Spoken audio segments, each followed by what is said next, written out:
This watch dates to around 1814 and it's by Wm Smith of Crowland near Peterborough.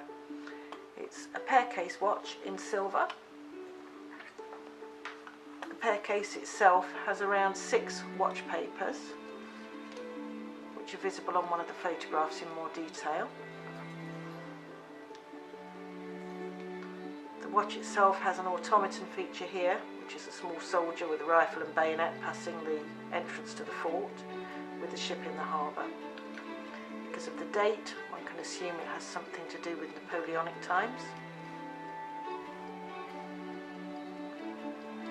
You can see the verge wheel here. Very detailed balance.